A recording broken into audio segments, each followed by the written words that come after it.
saved, out, sent, and drafts. Okay, so that's what the mailbox looks like. You have to think in terms of email now when you're communicating with your fleet manager. Let's assume there's a message in there that you want to respond to your fleet manager. How do you do that? Very simply as this. Tap on email. It's going to ask you for what contact, so you simply tap on contacts. And here it lists everyone in operations that you want to send a message to. I'm going to send a test message just to my fleet manager, just to show you how it works. I'll tap on that. Now you can send that same email to multiple people. So what you would do is simply select more people and indicate by a blue check. I'm going to send it to my fleet manager. So this pops up, which is your message field. To activate the keyboard, simply tap on this, type in your message. I just simply put test message, get rid of the keyboard, hit send. You can select now, later, or cancel. We're going to hit now, and off it goes. Now that message is in the sent box. You can see here, it just says test message. It's already gone. We can go ahead and delete it. So that's your inbox. The next one over is your duty status. That's going to show all of the available categories that you have available to you to change your duty status to. Off duty break, sleeper, split sleeper berth, driving, on duty, loading, unloading, fuel, inspect, and other. Some of these ones down here, like loading and unloading, you'll never use. To change your duty status, what you're going to do is tap on whatever it is you want to change it to. It shows what your current duty status is, what you want to change it to, and you would confirm it by hitting the blue check, and it simply changes your duty status. Here's where you review your logs. Simply tap on that. Tap on the View Hours of Service icon. It shows you available 11 and 14, the amount of time before your 30-minute break, and the available hours that you have on your 70. And if you scroll through here, it shows you all of your current day activities and any changes or adjustments that you've made to your logs. To actually view the graph, you would simply hit the 1 day, and it pulls up the graph for that day.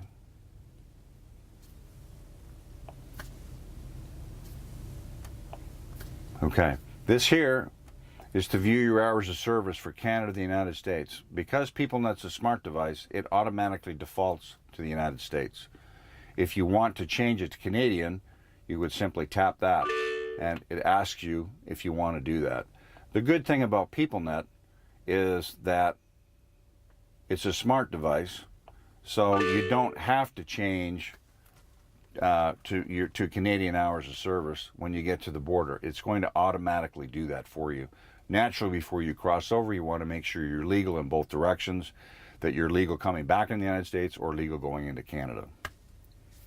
That's your inspection, which was your EDVR, which we showed you earlier. This is something you need to keep current. You're going to go ahead and change your load information. You would simply hit the updates, hit load, and earlier I put in 0 trailer and 0 shipping information. What you're going to do is put your new trailer number in there, which in this case is 47865, and the load number is 8513489. Get rid of the keyboard, hit that, and it changes it. So you're in DOT compliance. Annotations we already talked about. Certifying your logs we already talked about. Transmitting your logs. Let's assume for a minute you're being DOT'd and the officer asks you to transmit your logs. What you would simply do is go to the transmit icon, and you have the option to put a fax number or the actual officer's email address. Once you fill out that, this icon here would change from gray to blue, hit the check mark, and it transmits the logs to the officer. We're going to go back to the main screen. Certifying logs we talked about. This is for DOT inspections. Gives the officer the ability to look at your logs in the same way you do the 1 day, 7 day, 8 day, and your summary. And it will transmit that once you do the steps that we talked about. To activate your GPS, simply tap on that. Now, when you have a load, it's automatically going to ask you if you want to use navigation to your next stop. This would be, say you opted not to use it to your stop, but you want to use it for personal conveyance or another stop, or you want to search perhaps another planned load to see what directions you would need from point A to point B. You can use it manually just like you do on a normal GPS. To get back to the CFI home screen or the main screen, simply hit that back arrow and it brings you back to the main screen. We've already talked about workflow. We talked earlier about panic alarm. That's if you're having a medical emergency, you would hit that. It alerts operations automatically. And there's 3 things they'll do. First of all, they'll call you. If they don't get an answer, naturally, if you're here on the yard, they're going to send someone out to look for you. The same thing if you're at a customer, they'll call you. They don't get an answer, they'll call the customer and ask them to check on you.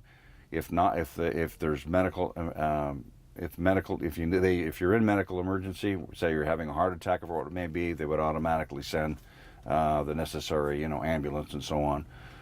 Or if you're out, say on the side of the road where they don't have the ability to send someone out to check on you, they'll call you. If they don't get an answer, then they're automatically going to send an ambulance, fire, and police to check on you. Okay, default home screen, that simply is page 2 advanced, brings you to the secondary screen. These ones we've already talked about. This is your vehicle, basically what the shop would use. Can you look at it? Absolutely. We'll go back to that screen. This is where you would log out. This is a CFI, what I call the happy driver, kind of an expressionless driver, got no facial expression. If you wanted to log out of the truck, you would hit log out. In the event you want to log into the truck, say it's a new truck, obviously you'd hit log in, and we'd go through that whole process again. Okay.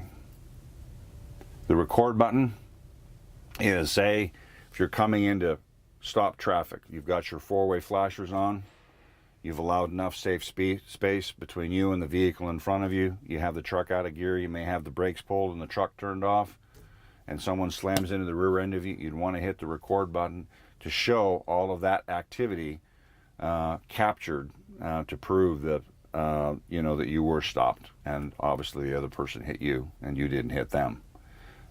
It doesn't record any video. It's basically just captures all the engine information, and that is a short outline of how to use PeopleNet. Hopefully you'll find it useful.